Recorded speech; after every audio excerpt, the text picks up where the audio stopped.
याद रखिए, इस देश से मोहब्बत रखने वाले एक एक इंसान का, एक एक नागरिक का वो फर्ज है कि अगर ये देश गलत दिशा में जाता है, अगर गलत राह पर जाता है, संविधान के खिलाफ अगर कोई बात आती है तो उसके खिलाफ खड़ा होना यह उसका फर्ज है, अगर वो सही मानों में हिंदुस्तानी है। अगर हमें इस देश की एकता को और अखंडता को और एकजुटता को बनाए रखना है तो वो सिर्फ और सिर्फ इसी आइन के द्वारा संभव है, वरना कोई दूसरा आइन, दूसरा कानून अगर लाया जाएगा तो इस देश के टुकड़े टुकड़े हो जाएंगे, समाज में नफरत बढ़ेगी। इसलिए हिंदुस्तान जिंदाबाद, जिंदाबाद, जिंदाबाद,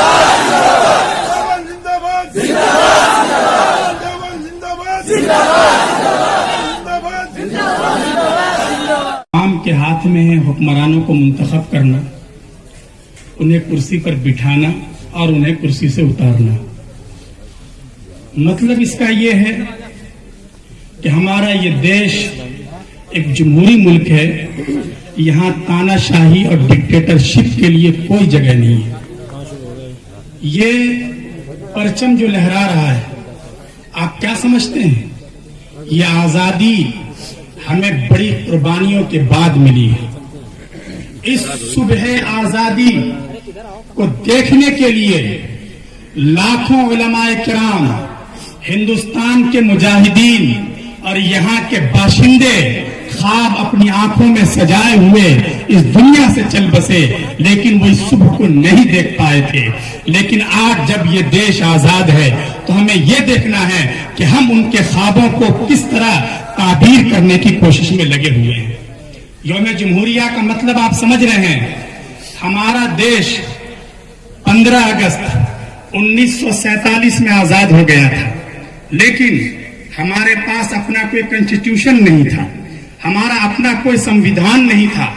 बरतानिया के जेर असर 1935 में जो कानून लागू हुआ था, जो दस्तूर और आइन चल रहा था, उसी के मुताबिक यहाँ की अदालतें फैसले करती थीं, यहाँ की असेंबलियां वजूद में आई। इसलिए ये देखते हुए कि जब ये देश आजाद होगा तो इस देश को आजाद संविधान चाहिए, एक ऐसा संविधान जिसमें देश में रहने वाले समाज के हर वर्ग को पूरी तरह अधिकार दिया जाए, उसके राइट्स और उसके हुकूक का ख्याल रखा जाए। इसलिए आपके इल्म में ये बात रहनी चाहिए कि अभी देश आजाद नहीं हुआ था। 15 अगस्त को ऑल इंडिया रेडियो से मुल्क की आजादी का ऐलान नहीं हुआ था, उससे पहले संविधान बनाने के लिए असेंबलियां वजूद में आ चुकी थी और इस पे काम शुरू हो चुका था। चुनांचे ये काम चला, मुल्क के जो माहिरीन कानून हैं वो बैठे, उन्होंने दुनिया भर के कवानीन का मुताला किया, रोमन लॉ को भी देखा, बरतानिया में जो आइन है उसको भी देखा, चाइना में जो कुछ चल रहा है उसको भी परखा और पढ़ा, और उसके बाद बड़ी कोशिश के बाद तकरीबन 3 साल का वक्त लगा है।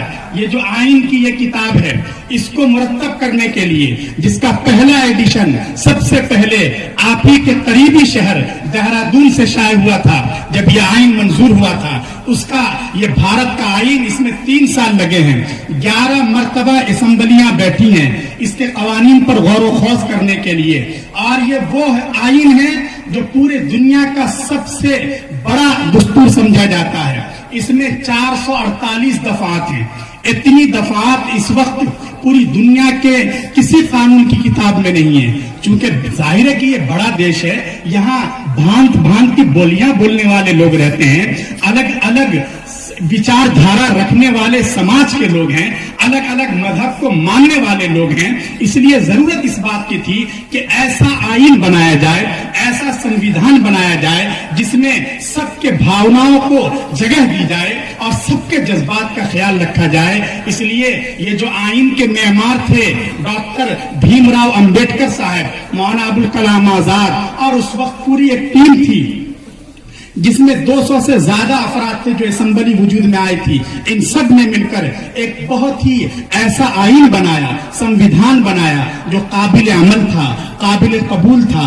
और ये 26 नवंबर 1949 में इस आइन को मंजूरी दी गई और असेंबली ने पास कर दिया और सब ने दस्तखत कर दिए, सिवाय एक मेंबर के सब ने इस आइन पर दस्तखत कर दिया कि हम इस पर मुत्तफिक हैं और आइंदा हमारे मुल्क का जो कानून होगा और यहाँ की जो व्यवस्था होगी वो इसी के मुताबिक चलेगी। फिर उसके बाद 26 जनवरी 1950 में पहली मर्तबा भारत का ये आईन नाफिज किया गया। 1950 में 26 जनवरी को जो कानून नाफिज हुआ था, जाहिर है कि उस दिन हम सही मानों में आजाद हुए कि अब हम बरतानिया के कानूनी गुलाम भी नहीं रहे। अब हमारे पास अपने आर्टिकल्स हैं, हमारी अपनी दफात हैं, हमें अपनी अदालतों में अपने कानून के मुताबिक इंसाफ मिलेगा। इसलिए 1950 में जिस दिन इस आइन को मंजूरी मिलने के बाद इसका निफाज अमल में आया है, वो 26 जनवरी का दिन था। आज उसी दिन की याद के तौर पर इस दिन को मनाया जाता है कि उस दिन हमारा अपना कानून नाफिज हुआ था। इसलिए हम सबसे पहले श्रद्धांजलि व्यक्त करते हैं देश के उन तमाम महान लोगों को जिन्होंने इतना अच्छा आइन तैयार किया और जिन्होंने इस देश के लिए बलिदान दिया, अंग्रेजों के खिलाफ लड़े। हमारे उलमाए किराम, आपको मालूम है कि जाहिर है कि 2 दिन 4 दिन 1 महीने 2 महीने में ये कामयाबी नहीं मिली है, इसके पीछे 150 साल बल्कि उससे भी ज्यादा तवील तारीखी जद्दोजहद है। और चूंकि शुरू में इसमें कोई, इसके एतराफ में कोई हरज नहीं है, जिस वक्त इस देश पर अंग्रेजों का राज कायम हुआ है और ये बंगाल की खाड़ी के जरिए यहाँ इन्होंने अपनी ईस्ट इंडिया कायम की है, जाहिर है कि इस देश पर उस वक्त मुसलमानों का राज था, जो इस देश के सुर्ख सफेद के मालिक थे, यहाँ उनकी बादशाहत थी, उनसे ये मुल्क छीना गया। इसलिए पहले तौर पर जो फर्स्ट अटैक था, जो पहला हमला था, वो फितरी तौर से मुसलमानों की तरफ था। इसलिए हम देखते हैं एक तरफ सिराजुद्दौला है और एक तरफ सुल्तान टीपू शहीद हैं, ये जद्दोजहद करते हैं और आखिरी दम तक, जब तक जिसमें खून का एक कतरा बाकी है, ये अंग्रेज साम्राज्य के सामने, उन जालिमों के सामने, उन देशरों के सामने कभी न झुकने की कसम खाते हैं और इसी तरह आगे बढ़ते रहते हैं। शेखुल हिंद हजरत मौलाना महमूद हसन देवबंदी रहमतुल्लाह अलैह एक इंतहाई मुनज़्ज़म तहरीक चलाते हैं। वो इस देश में इंकलाब लाने के लिए, अपना आइन नाफिज करने के लिए, यहाँ के लोगों को सही मानों में आजादी दिलाने के लिए वो कैदोबंद की सौबतें बर्दाश्त करते हैं। वो पड़ोस के मुल्कों में जाकर अपनी आजाद हुकूमत कायम करते हैं, जिसका वजीर आजम एक हिंदू बनता है, उसका सदर एक मुसलमान बनता है। इसलिए कि हमारे अकाबिर और बुजुर्गान दीन ये समझते थे शुरू से ही कि ये देश सबका है, हिंदुओं का है, मुसलमानों का है, सिखों का है, समाज के हर तबके का है। इसलिए अगर हमें इस देश की आजादी के लिए लड़ाई लड़नी है तो हमें तन्हा लड़ने की जरूरत नहीं है, हमें सबके सहयोग से अपने देश को आजाद करना है। और अल्हम्दुलिल्लाह उनका ख्वाब पूरा हुआ और हमारा ये आइन बन गया। लेकिन जाहिर है कि जैसे हमारे बुजुर्गों ने, देश के उन महान लोगों ने यह आइन बनाया था, उन्होंने ये उम्मीद की थी कि ये इस आइन के मुताबिक ही हर वर्ग के लोगों को इंसाफ मिलेगा। चुनांचे डॉक्टर भीमराव अंबेडकर साहब ने अपनी किताब the partition of India Pakistan में लिखा था कि अगर ये देश हिंदू राज के रास्ते पर चल पड़ा तो इस देश के लिए बड़ी आफत होगी और लोगों को उसके लिए उसको झेलना ये बहुत ही मुश्किल हो जाएगा। आज बदकिस्मती की बात यह है कि आज हम बड़े गर्व से अपने मुल्क की 7 दिहाइयां गुजारने के बाद मुल्क की आजादी के लिए कुर्बानी देने वाले उन महान मुजाहिदीन को याद कर रहे हैं और देश की मोहब्बत में हम तिरंगा लहरा रहे हैं। लेकिन उसके साथ साथ हमें इसका भी ख्याल रखना चाहिए और देखना चाहिए कि क्या जिस तरह ये किताबों में ये कवानीन हैं, क्या ये सही मानों में हमारी अदालतों में, हमारे पार्लियामेंट में, हमारे चौपालों में वाकईतन इस आइन पे अमल हो रहा है या नहीं हो रहा है। याद रखिए, इस देश से मोहब्बत रखने वाले एक एक इंसान का, एक एक नागरिक का वो फर्ज है कि अगर ये देश गलत दिशा में जाता है, अगर गलत राह पर जाता है, संविधान के खिलाफ अगर कोई बात आती है तो उसके खिलाफ खड़ा होना यह उसका फर्ज है, अगर वो सही मानों में हिंदुस्तानी है। अगर हमें इस देश की एकता को اور اکھنڈتا کو اور ایکجٹتا کو بنائے رکھنا ہے تو وہ صرف اور صرف اسی آئین کے دوارا سمبھو ہے، ورنہ کوئی دوسرا آئین، دوسرا قانون اگر لایا جائے گا تو اس دیش کے ٹکڑے ٹکڑے ہو جائیں گے، سماج میں نفرت بڑھے گی۔ اس لیے ہندوستان زندہ باد، ہندوستان زندہ باد، ہندوستان زندہ باد، ہندوستان زندہ باد، اس لیے آئین کے تحفظ کی ذمہ داری ہم میں سے ہر ایک کی ہے۔ آئین کے خلاف اگر کوئی ریگولیشن پاس ہوتا ہے، اگر حکومتیں شرارتیں کرتی ہیں، بدماشیاں کرتی ہیں، تو انہیں آئینہ دکھانا دیش کے ہر ناگرک کا کام ہے۔ یاد رکھیے، یہ آئین، اس کی جتنی دفعات ہیں، اس میں مذہب کی بنیاد پر کوئی تفریق نہیں کی گئی ہے۔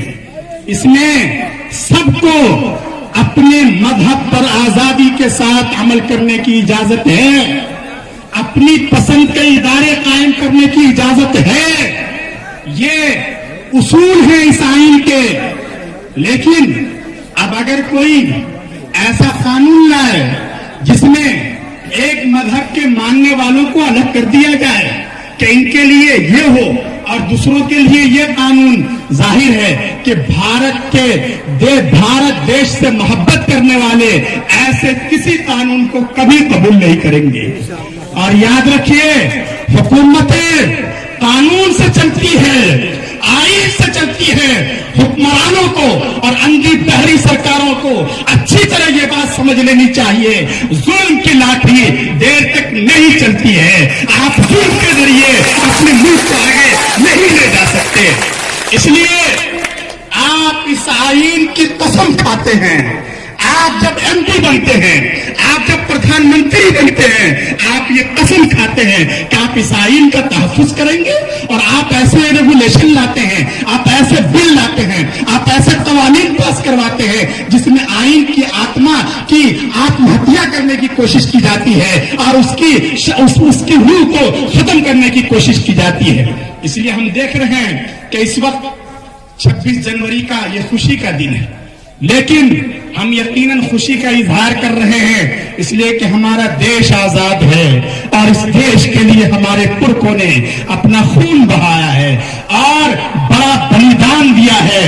لیکن اس کے ساتھ ساتھ ہمیں یہ درد ہے کہ اس وقت کچھ طاقتیں ایسی ہیں جنہیں یہ آئین پسند نہیں ہے، وہ اپنی پسند کے مطابق نیا آئین بھارت پہ تھوپنا چاہتی ہیں۔ ان کی ایسی کوشش کو کبھی کامیاب نہیں ہونے دیا جائے گا۔ انہوں نے دیش کے ناگرک، یہاں کے امن پسند لوگ جب تک خاموش تھے تو انہوں نے یہ سمجھا کہ ہم جو چاہیں گے ہم بل پاس کر لیں گے، اور ہم جو آرٹیکل چاہیں گے ختم کر دیں گے۔ ہم مسلم مہیلاؤں کے خلاف ہم طلاق والا بل لے آئے، ہمارے خلاف آواز نہیں اٹھی، اس لیے وہ سی اے لے آئے۔ یقین مانیے، اس وقت الحمدللہ پورے ملک میں جو پروٹیسٹ چل رہا ہے، یہ اس بات کی دلیل ہے کہ ان کی کوششیں ناکام ہوں گی، اور ہمارا یہ ترنگا اسی شان کے ساتھ لہراتا رہے گا۔ ہماری آئین کی یہ کتاب اسی عظمت کے ساتھ زندہ رہے گی انشاءاللہ۔ یاد رکھیے،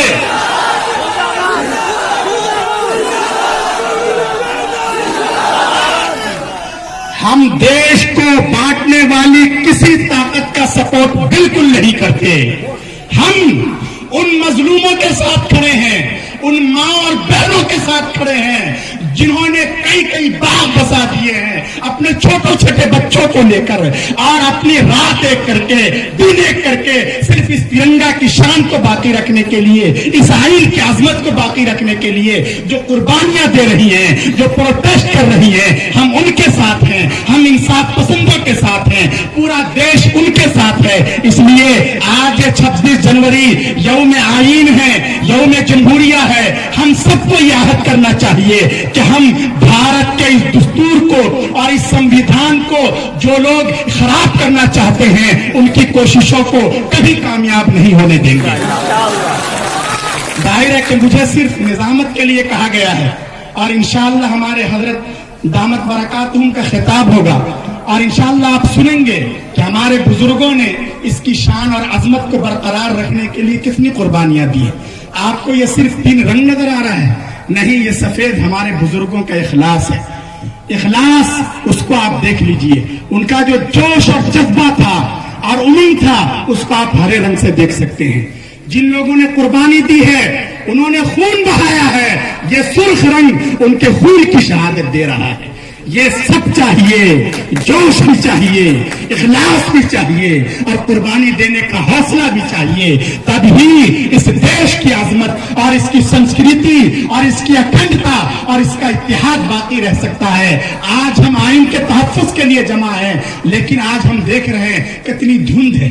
آپ باہر دیکھ لیجئے، گیٹ سے بھی نہیں معلوم ہو رہا ہے کہ یہاں ایک پروگرام ہو رہا ہے. یہ دھند چھائی ہوئی ہے اور ہر مرتبہ، کل اتنی اس وقت دھند نہیں تھی، لیکن آج جب ہم آئین کے تحفظ کے لیے اور یوم جمہوریہ منانے کے لیے اکٹھے ہوئے ہیں، یہ دھند زیادہ آ گئی ہے. یہ دھند ہمیں دبے لفظوں میں کوئی پیغام دینا چاہ رہی ہے کہ یاد رکھو، اگر تمہارے ملک پر بھی، یہاں کی ڈیموکریسی پر بھی دھند چھا گئی ہے اور یہ دھند ایسے خود نہیں ختم ہوگی. اس کو ختم کرنے کے لیے تمہیں قربانیاں دینی پڑیں گی، تمہیں حوصلہ لینا پڑے گا اور تمہیں جمہوری طریقے پر رہتے ہوئے اپنے پورے حق کا استعمال کرنا پڑے گا. الحمدللہ دارالعلوم نے ہمیشہ ملک کی سلامتی کے لیے امن، اتحاد اور یکجہتی کا پیغام دیا ہے، جس کے ذریعے ملک کے باشندے خوش رہے اور سماج کے ہر طبقے کو انصاف مل سکے. آج بھی دارالعلوم کی یہی آواز ہے اور اس کی یہی پکار ہے. اس کے پرانے بزرگوں نے بھی یہی قربانی دی ہے. ہمارے حضرت محتمم صاحب اور اساتذہ کا بھی یہی پیغام ہے کہ پورے ملک میں امن، اتحاد اور ایک یکجہتی کا ماحول بنائے رکھا جائے. ایسا کوئی کام نہ کیا جائے جس سے سماج کے کسی بھی ورگ کو، کسی بھی مذہب کے ماننے والوں کی دل آزاری ہو. اگر یہ ہے تو یقین مانیے یہ دیش آزاد ہے اور ہم صحیح معنوں میں آزاد ہیں، اور اس ملک کو اور اس دیش کو ہم اکنامک کے اعتبار سے اور دوسرے اعتبار سے بھی آگے بھی لے جا سکیں. اللہ تبارک و تعالی ہمارے اس دیش کی حفاظت فرمائیں، اس کو وکاس عطا کریں، اس کی شان اور عظمت اور اتحاد اور یکجہتی کو باقی رکھیں اور ہمارا یہ ترنگا اسی طرح لہلہاتا رہے، پھلتا رہے، پھولتا رہے اور پوری دنیا میں اپنی عظمت کا لوہا منواتا رہے.